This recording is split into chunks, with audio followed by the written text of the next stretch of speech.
Today, we are going to 8 ways to make a better sounding podcast. If you are on the wrong flight, you can disembark now. So, this is my third FinCon. I didn't put on my pin, but oh yeah, I took my thing off. I enjoy FinCon very much. This is me at every FinCon, or a lot of conferences. I get like all inspired and excited. I'm like, yes, I'm gonna go back and like create pillar pages and revamp my blog and do different things for the podcast. And 1 month later, I'm under the desk. So our goal today is to get you inspired to do something and hopefully not be the guy on the bottom. For my curiosity, how many of you are currently running a podcast? How many aspire to launch a podcast soon?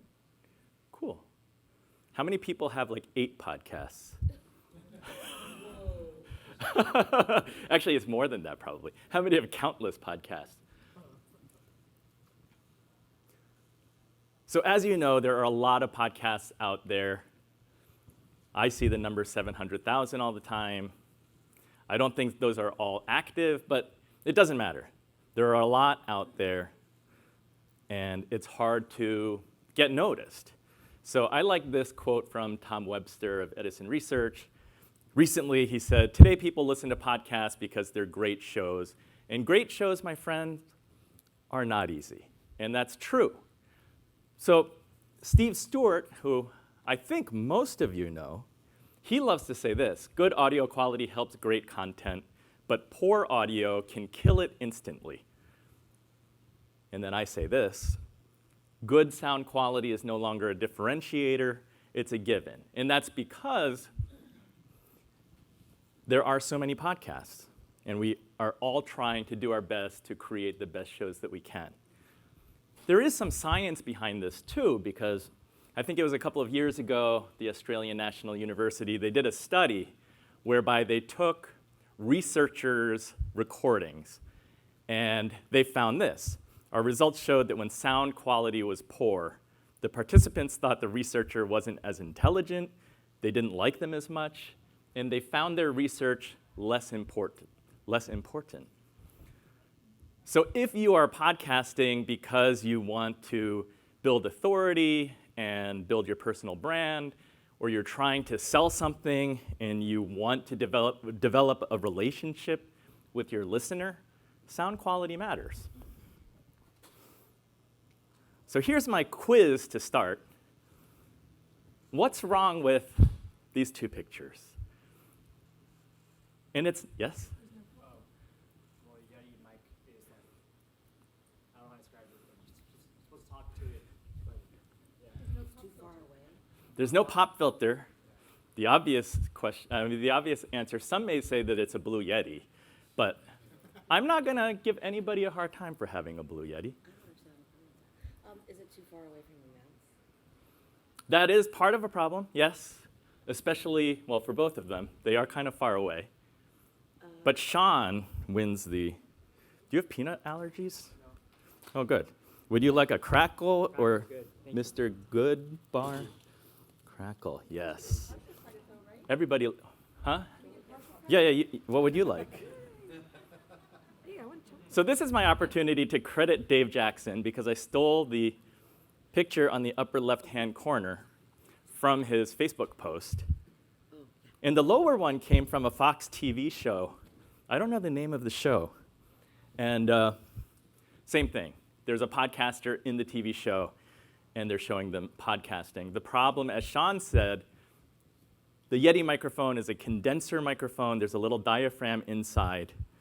And this is a problem that is so common that even Blue Designs, who makes the Yeti, they have this on their support page. You have to speak into the side because the diaphragm sits this way. Don't talk into the top because that is incorrect. That's me with about 400 of my friends in New York City. I'm not a sound engineer. I'm a financial advisor. I'm a podcaster. But occasionally, I will play guitar with my friends.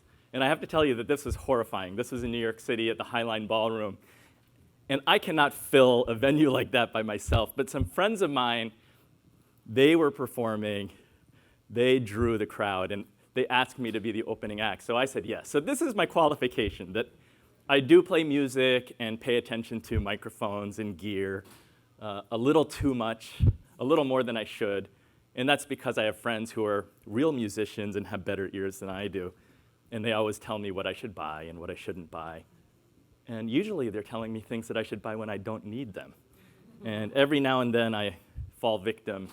And I'm like, that does sound cool. I'll buy one. So our plan today, not in order necessarily, but we'll talk a little bit about gear. We'll talk about setting up. We'll talk a little about editing. And if we have time, we'll do some bonus fun. So let's start with microphones. Really, I think two things that you need to know about microphones. The two types, condenser versus dynamic. And as we covered already, the Yeti microphone is a condenser microphone. Condenser microphones are microphones that you tend to find in a studio. And condenser microphones are more sensitive. They have a higher frequency response. What does that mean?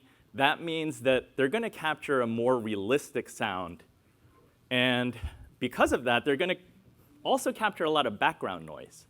And that's why you see Beyonce using a condenser microphone here, because it's in a controlled environment. She tends to be in a professional studio that has soundproofing, and she's going to be like in an isolation booth.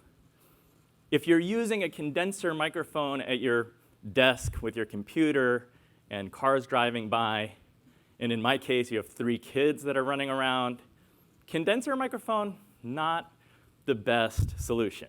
They're more expensive, and if you're not sure which one you have, condenser mics require power, also known as phantom power or 48-volt power. So if you have a mixer and you're using a condenser microphone, you have to press a button that provides power to the microphone through one of these cables. The dynamic microphone, on the other hand, is more affordable. It's durable. It does not require power. And these are the microphones that you're going to find on stage when you go to a concert. Here we have Steven Tyler and Joe Perry.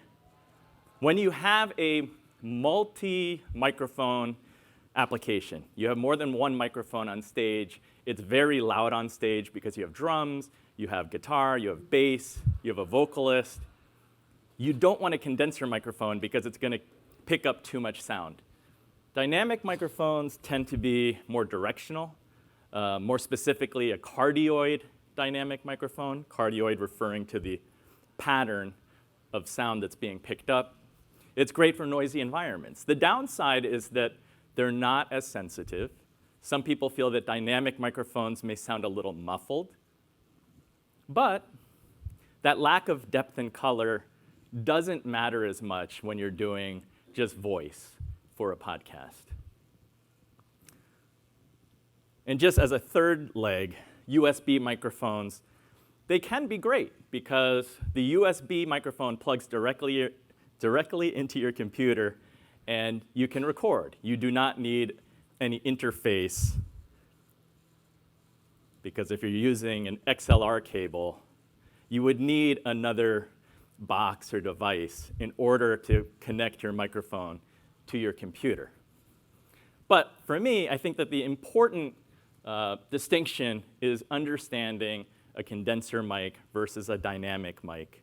And just to give you a couple times two, I'll give you 4 examples of dynamic microphones. The top 2, you can see that at the upper end of the price spectrum, about $400. These are professional broadcast microphones that you'll very commonly find in a radio station.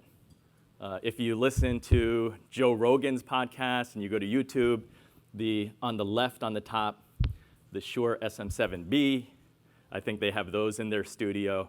Again, these are dynamic microphones With the higher price, you're getting kind of a hybrid because it's dynamic, but they're more sensitive. They're trying to take some of the characteristics and sensitivity and frequency response of a condenser and trying to marry the two. But they're dynamic microphones. You tend to use them pretty close. If you watch radio broadcasters, they're usually pretty close on their microphone, not using too far away. And on the lower end, also dynamic mics, the Audio-Technica ATR 2100, very well used, well regarded, and the Samsung Q2U, which I don't know the difference. Maybe Dave can fill us in. I'm told that they're kind of the same microphone. Sometimes it's like a different region that the Samsung was made for. And I've had friends who have A/B'd them and say they sound very similar. But the takeaway is that for a $60 to $70 mic, and they go on sale sometimes, you can get them for even a little bit less, you can get a really good result. And even today, there are very popular podcasts that get a high number of downloads, and the host is still using the ATR 2100 or the Q2U with great results. Microphone technique. You guys already talked about not being too far away from the mic, and I just love this picture. It's so entertaining because, especially this one, don't eat the microphone, don't hold it here.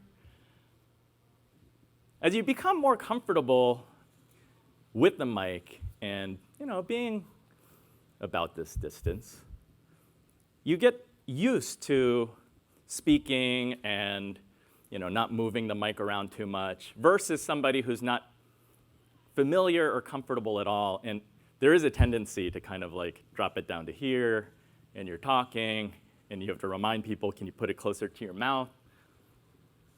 I'm so entertained by this. I love that. I'm a little too entertained by that. But microphone technique is important. As you put it close to your mouth, you may want to speak just slightly off axis if you don't have a pop filter, which Serena talked about. Because it's your P's and T's, it's the plosives that you don't want too powerful of a P or T. For Serena, the pop filter, if you get one of those, helps you a lot. And these are two common ones, especially the one on the left. It's two thin pieces of fabric, and it diffuses the air between you and the microphone. I have one here.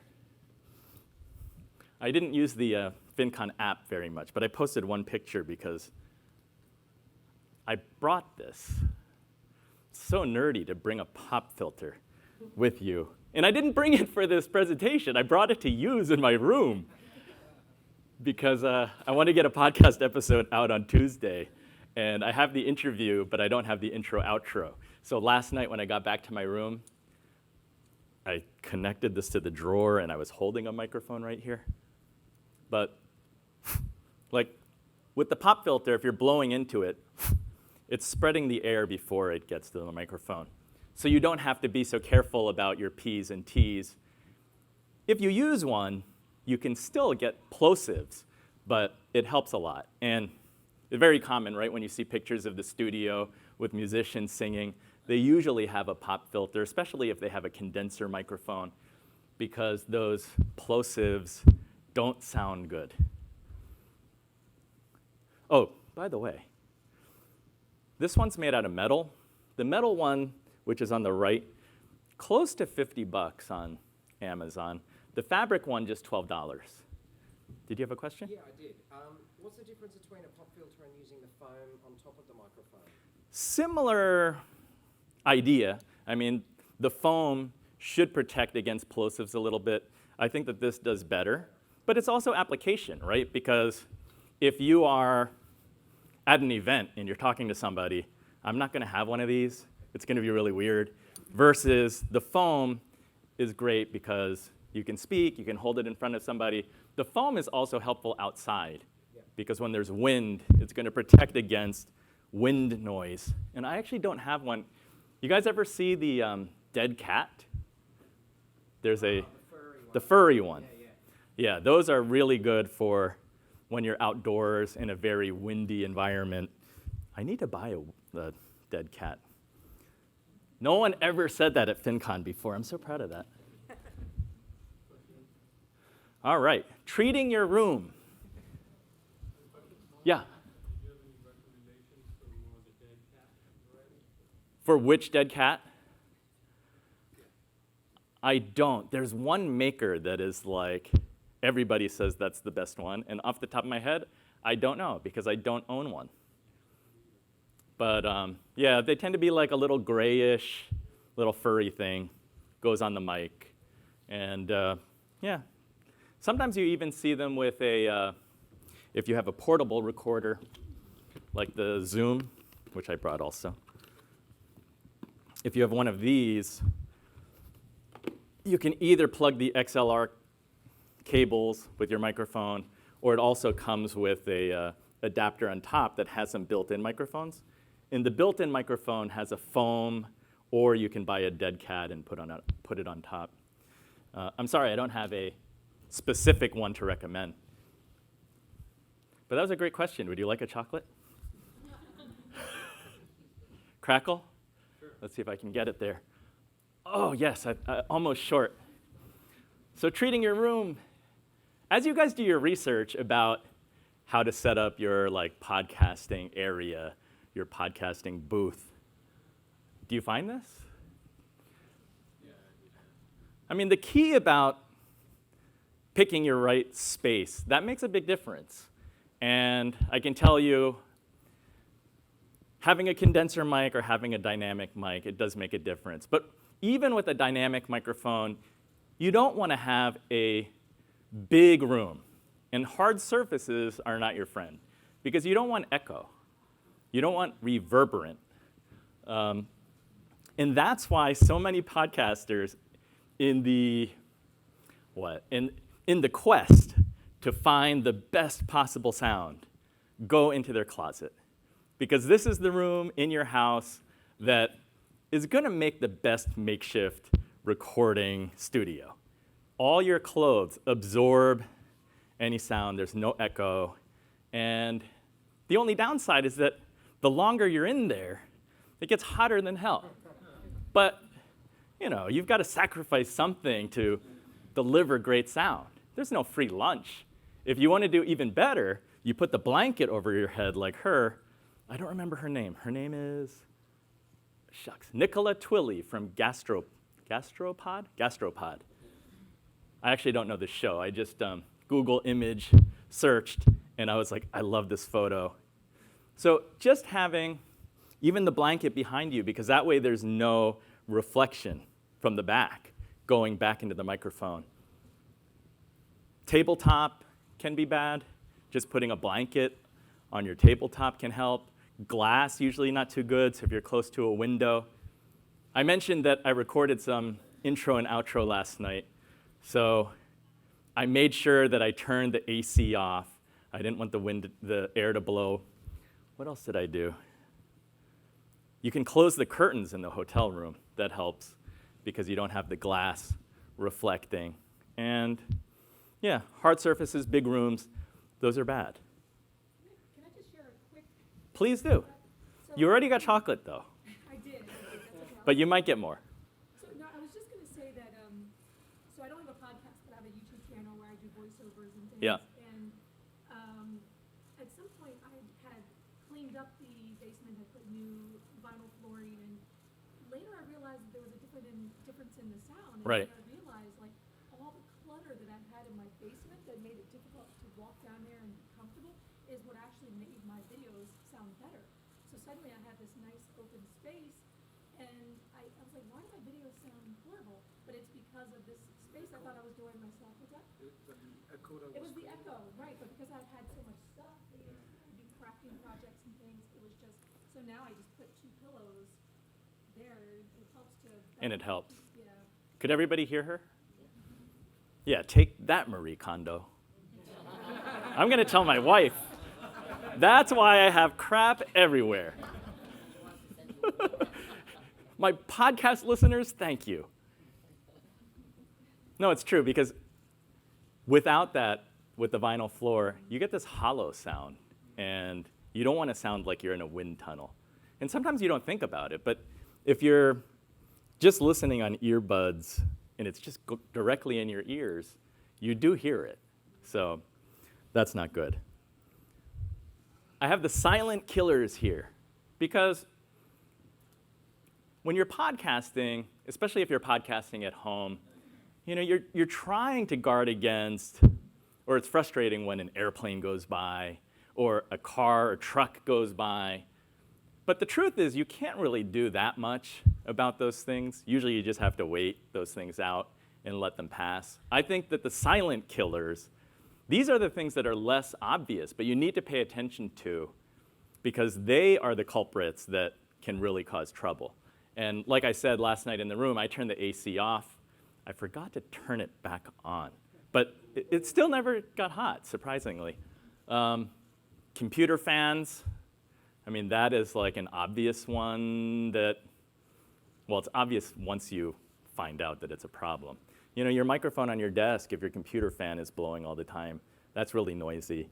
My laptop here, sometimes I record at work doing an interview, and the fan is really, it gets loud on the laptop.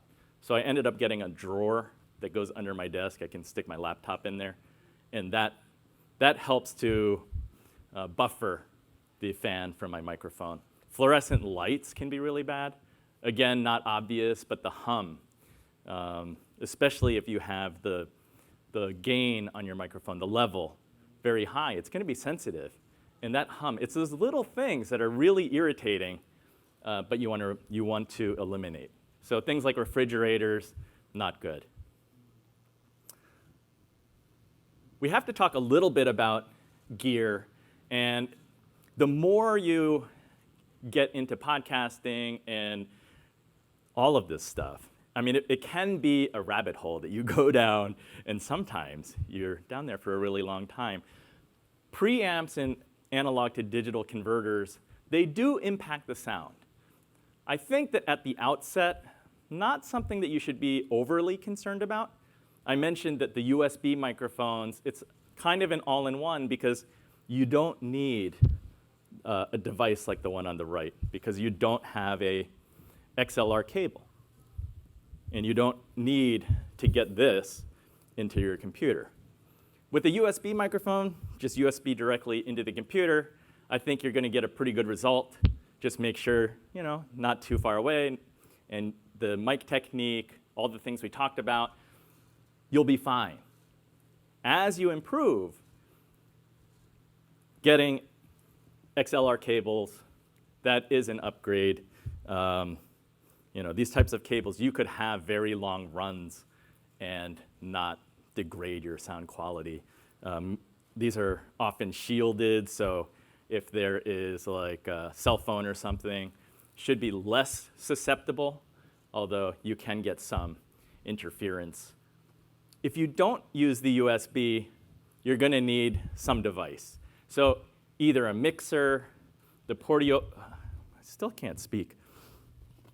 It's like the last day of a conference, and like my brain is like barely working.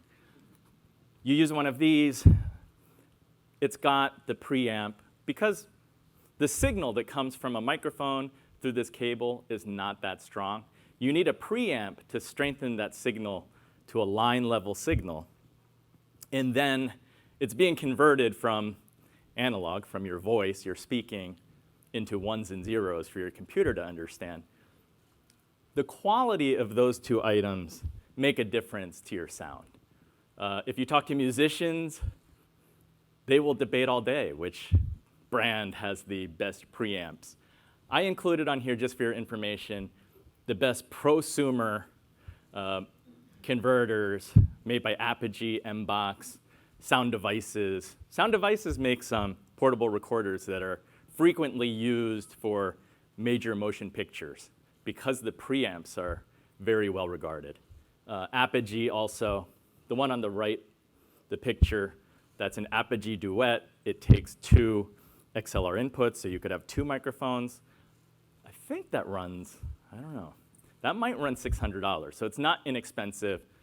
The Focusrite Scarlett 2i4 that I have written there, I don't have a picture, that is a more economical equivalent to the Duet. I think you're not going to get as high quality converters, but I think it will work great.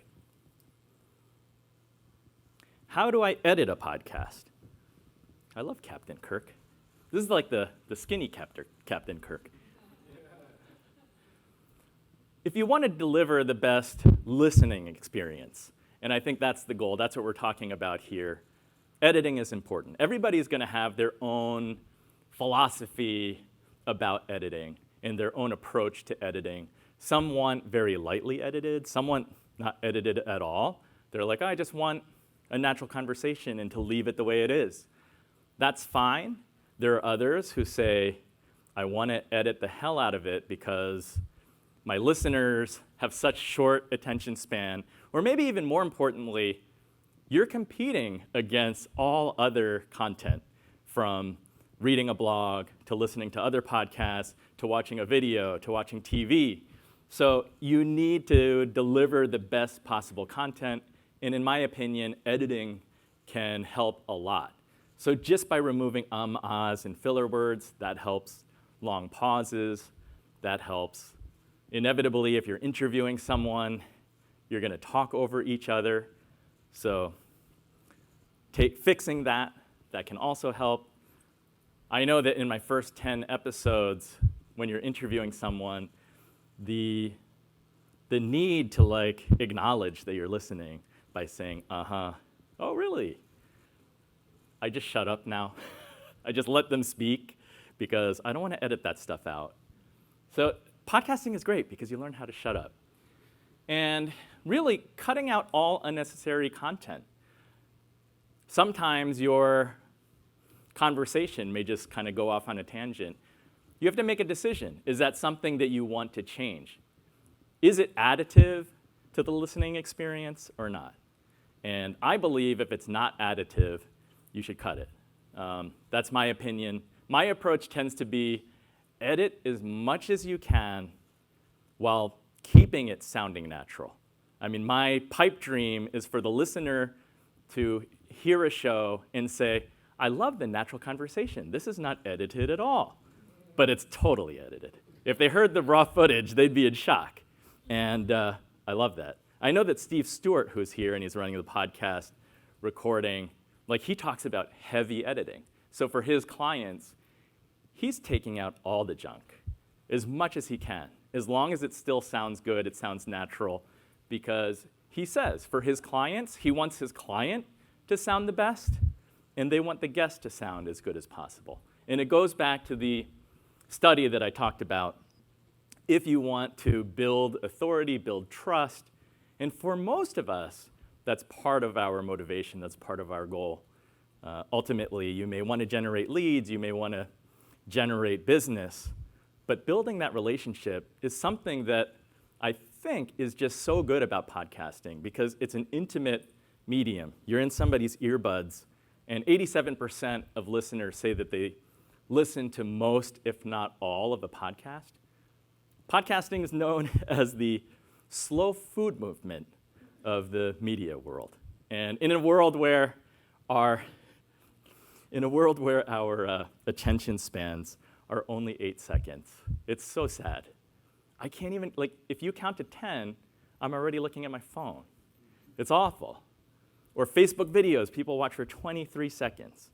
So podcasting I love because people actually listen, and they'll subscribe and listen week after week and get to know you and build a relationship with you. And I can share that as a financial advisor, I did think, I don't need another financial advisor podcast. Whenever I check them out, I'm like, oh, most of them are awful. It's like, you have to speak monotone and talk about risk and asset allocation. It's awful. I didn't do that, by the way. I try not to. So now I want to talk about plugins because, well, let me start by this. since I talked about editing, it's like, what software do you use for editing? I didn't officially include that in the presentation because I don't think that the DAW, or the Digital Audio Workstation, is that what it stands for? The software that you use to edit, I don't think it's that impactful on your sound. Whether you're using a Mac and using GarageBand because it comes for free, or you're using Audacity on a PC and that comes for free, or if you're paying a monthly subscription to Adobe Audition. I use Reaper sometimes, which is a one-time, I think, $60. Very, very functional. Like, there are a lot of choices. In the professional music world, Pro Tools is a standard. In my opinion, the software isn't adding or taking away from the audio quality. They're all great at editing, so you can cut out ums, you can move things around. I think that it's very similar, but you have to think about cost and you have to think about workflow, like which one do you like? Which one kind of is intuitive for you and is easy for you to use? What I love today is that if you go to YouTube, you can look up any of these and get tutorials that will really show you how to use them. And if you search specifically for like GarageBand editing podcast, even better, because it will be super specific. They're not going to talk about adding music files and things like that, or multi-instruments. They're going to show you, okay, I'm going to have one track for guest one, or I'll have a track for my intro. I'm going to create a template and put it all together. Plugins come into play because there are third-party plugins that you can use in your editing software. And Chris Curran of Podcast Engineering School, he told me that plugins are his biggest weakness. I thought that it would have been microphones, but he's over microphones. He loves plugins. And why do plugins matter? Plugins come into play when you're doing editing. If you're not going to be doing any of your own editing, this is not really relevant to you. If you're going to outsource to an editor, this is the editor's role if he or she is using third-party plugins. But a lot of the software that I talked about, they have different equalization, compression. They have built-in plugins, but third-party plugins tend to be a little bit better, higher quality. Equalization, let's talk about that fairly quickly. This is what I understand, or this is what I understood of equalization going into podcasting. 2 buttons, that's all I wanted. Treble and bass, because I get it. If something is like booming bass, I can either turn it up or turn it down. And in the car, if I want more treble or less treble, right? The treble can affect clarity. But it gets more complicated if you're looking at parametric EQ or equalization. But I wanted to share this with you because it's good to know. And I love this chart because it's showing you 20 hertz, that's the bass, all the way to 20,000 hertz or 20 kilohertz on the upper end. And what does that mean? This will define for you 1K to about 4K, or 1K to maybe 3K, right in the middle. That's typically the human voice. That's what we identify to be the human voice. And when you think about equalization, I think it's subtle sometimes. It doesn't make the biggest difference, but it can help a lot. And if you want more clarity in the speaker's voices, if you boost, you're trying to make a decision, are you boosting something or are you cutting? And the difference between this and the dials is that you can specifically isolate what frequency you want to boost and cut. And you can do it differently. That's what this dotted line is. So you're cutting around 250, 500. I wanted to bring some examples, but I wasn't that technologically adept. But if you're cutting around 300, it kind of sounds like this. It sounds muffled, and that's why you would want to cut that a little bit. Around 1K, 2K, you might want to boost a little bit, makes things sound clearer.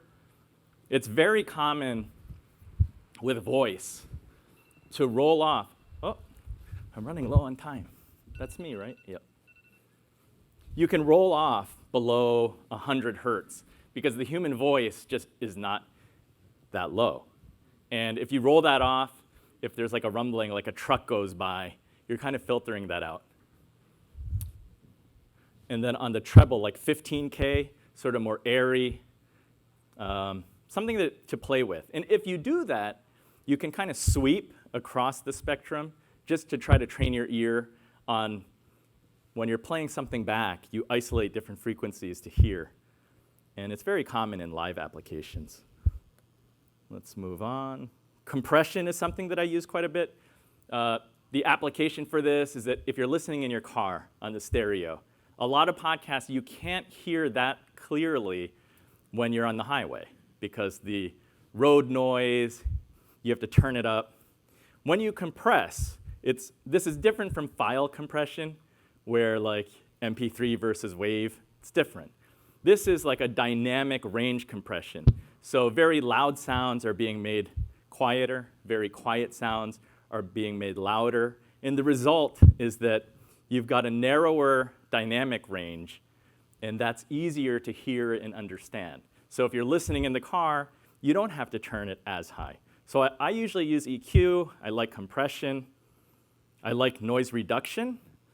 This picture is an Isotope, that's the brand, RX7 noise reduction plugin. And that just, if you did have a refrigerator or you had sort of just air background noise, this helps to remove it automatically. It makes it very easy because you can just click learn, or there's a box there that says adaptive mode, and you click that, and it does a great job of removing some of the excess noise that's happening. These are some of the things maybe worth considering. You could use a noise gate, you could use a limiter, de-esser, de-breath. I don't use any of those things. I try to keep it as simple as possible. I use just a little bit of compression and EQ. That's about it. So are these, sorry, can I ask you, so are these plugins, how are you like, let's say you're using Adobe Audition, Yeah. right? So you have this file of your podcast. So then how are you actually using the plugins? Are you then just kind of pulling it up on your computer and you have access to this and you're running? When you buy them from like Waves or Isotope or whatever brand, you can install them. Usually in your editing software, there's like an effects button. Okay. It's included in the effects. You're using either the built-in effects that your software has, or if you bought third-party plugins, once you install it, you hit like effects and you'll see Waves, Isotope, and you can select which ones you want to use. And those are all like, we're really geeking out here when we're talking plugins. I'm sorry about that. So finally, what the luff? Luff. Anyone know what luff is? Come on, I got more chocolates. Okay, luffs. Luffs are perceived loudness. And for podcasting, about -16 is suggested. It gets very confusing because Amazon Echo, the speakers, I think they're -14. There's not like a standard. Everyone has like a slightly different. And I think even Spotify has a different number than Apple. But generally, it's like if you pick -16 or if you pick -14 and that's fine. But it's a standardization that we should stick to, because when one person listens to one podcast and then another, it's more uniform. They don't have to adjust the volume dramatically between shows. Some of the editors have this built in. Hindenburg, Adobe Audition do. If you don't have it, there's a service called Alphonic. I think they give you 2 hours free. You just put your MP3 file through it. You like load it in, it processes, and you can see the drop-down menu there. You're just picking which level you want, and it's telling you -16. This thing's not up to date, but -16 for podcasts, -13 is very loud, and you can pick, you hit process, and you're done.